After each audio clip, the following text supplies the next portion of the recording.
Hello, beautiful souls. Welcome back to my channel. If you're new, I'm Daniella Shama Rose, and I'm super passionate about bringing faith-based encouragement to singles. So if you're wondering whether God is guiding you in a certain direction in your dating life, girl, I got you. Just keep watching. As Christian women, seeking God's will is foundational to our decisions, especially in the area of relationships. Today, we'll explore 4 specific signs that may indicate it's time to trust God's leading and possibly end your relationship. Sign number 1, God gives you warning dreams. Our first sign is that God may be speaking to you through warning dreams about this person. If you consistently have dreams that evoke a sense of warning or unease about your relationship, specifically about this person, it's essential to pay attention and seek guidance in prayer. Job 33:14-18 in the NIV says, "For God does speak, now one way, now another, though no one perceives it. In a dream and a vision of the night, when deep sleep falls on people as they slumber in their beds, he may speak in their ears and terrify them with warnings, to turn them from wrongdoing and keep them from pride, to preserve them from the pit, their lives from perishing by the sword." An example of this from my own dating life was when I was 20. I was not walking with the Lord yet. I grew up in church. I said prayers, but I didn't have a personal relationship with the Lord yet. While I was dating a guy, and one night I just randomly prayed, Lord, I'm happy with so-and-so, but if he's not the one, please show me. Well, I asked, right? I kid you not, for an entire year after I prayed this prayer, I had dreams of him cheating on me. I would sometimes wake up in a cold sweat, just freaking out from the nightmare I had had with him next to me sometimes. And I'd be like, God, there's no way. I had these dreams literally every night for an entire year, and I chose to ignore it. Deep down, I think I knew it was true, but I still chose to ignore it. I chose to ignore the voice of God. Please don't do that. Eventually, yes, I did catch him cheating and found out that he was cheating the whole time we were together for that entire year that I had the dreams. When you ask God, God will lead you. But let me tell you, it was the best thing that ever happened to me.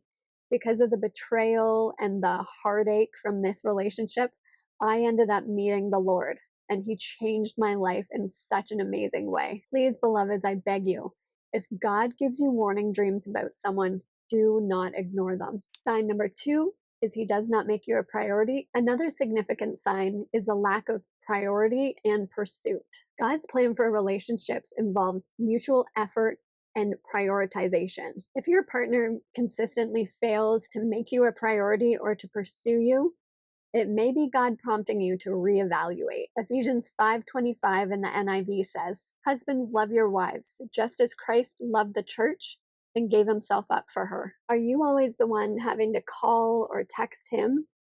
Are you the one that has to press him to hang out or go on dates? No, no, no, no, no. I want you to remember something. You are the apple of God's eye. I'm talking to somebody right now. And anyone that does not recognize that and give you the time and respect that you deserve is not worthy of you. So get up, girl. You are nobody's second choice. Sign number 3 is that he is not a man of his word. Being a man of his word is crucial in a relationship. God values honesty and integrity. If your partner consistently fails to keep his promises and commitments, it may be God urging you to reconsider the foundation of your relationship. Let me ask you, does he just talk a good talk, or does he walk the walk? Proverbs 10:9 in the NIV says, "Whoever walks in integrity walks securely, but whoever takes crooked paths will be found out." I'll give you a story about another guy that I was dating. He's the same guy from my video where I talk about my embarrassing stories from when I was single, and I'll try and link it up here if I can. But if you haven't seen that one, go watch that after this video. Anyway, guys, that guy could talk the talk. I would tell him that I love playing tennis and I would love to play squash one day and learn how to play.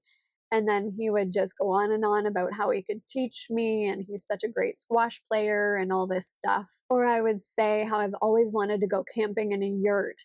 And he would say, "Oh, the same for me," and go on and on describing how he was going to plan this amazing date for us and plan a trip going to a yurt, yada, yada. Did those things ever come to pass? Nope. Did he ever get on it and plan those dates? Nope, not a one. Empty words, no action. Now let's skip to meeting my husband. I mentioned those two same things briefly in conversation. My husband planned it immediately. He took me to play squash. He taught me, and it was such a blast. It was a complete riot. We were just laughing the entire time. And then bam, he surprised me with a romantic getaway to a yurt a few hours away. And it was so tailored for my heart. It was romantic. It was magical. It was wonderful. The consistency of your partner's actions should always align with his words. Sign number 4 is he doesn't make you feel good about yourself. If your partner consistently fails to make you feel good about yourself, it may be a sign that God is signaling a misalignment. A healthy relationship will support and uplift your self-worth. Psalm 139:14 in the NIV says, I praise you because I am fearfully and wonderfully made. Your works are wonderful. I know that full well. We need to know and grasp and get a hold of deep down the value that we hold to the King of Kings and the Lord of Lords. I want you to reflect on how your partner's words and actions impact your self-esteem. The man you are with should mirror the love and adoration that God has for you. And if he doesn't, get out of this, sister. Let me pray a quick prayer over you. Father, I pray specifically for the ones that are resonating with the content in this video and those who have said, let them go. Please give them peace and comfort, Abba, for the days ahead. In Jesus' name, I pray. Listen, sis, I've been the dumper and the dumpy. Both are hard. But no matter what, we have to follow how God is leading us in our relationship. And you will not be sorry. As always, I hope this video has been encouraging for you. If you did like it, please consider watching my latest video. Thank you so much for watching. See you in the next one. Blessings and love. You're teaching me with my imperfections.